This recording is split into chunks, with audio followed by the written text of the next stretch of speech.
என்னது உங்களுக்கு இந்த பிரச்சனை இருக்கா? உங்களுக்கு இருக்கா? அந்த பிரச்சனைக்கு தீர்வு என்ன? தீர்வே உங்களுக்கு தெரியாதா? ஐயையோ, அப்படின்லாம் கவலைப்படாதீங்க. அந்த பிரச்சனைக்கு நான் தீர்வு சொல்லுவேன். அதுக்கு முன்னாடி சப்ஸ்கிரைப் பண்ணிட்டு அப்படியே வாங்க போகலாம்.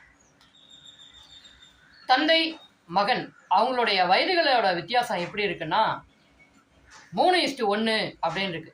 10 வருஷத்துக்கு அப்புறம் எப்படி மாறுதுன்னா 2:1 அப்படின்னு மாறிடுது. இந்த ஏஜ் ப்ராப்ளம் எல்லாருக்குமே இருக்கும். எப்படி கண்டுபிடிக்கிறதுன்னு தெரியவே தெரியாது. இதை வந்து சிம்பிளாக கண்டுபிடிக்கலாம் வாங்க.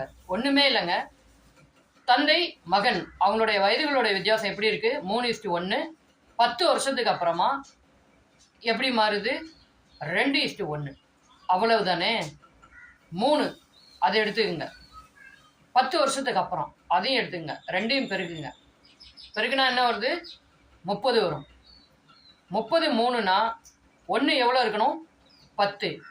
தற்போது அந்த தந்தைக்கும் மகனுக்கும் வயசு என்ன இருக்கு? 30 10. 10 வருஷத்துக்கு அப்புறம் அப்படின்னா 2 பேருக்குமே 10 10 வயசு இன்க்ரீஸ் ஆகும். தந்தைக்கு 30லேருந்து 40னும் மகனுக்கு 10லேருந்து 20னும் ஆகும்.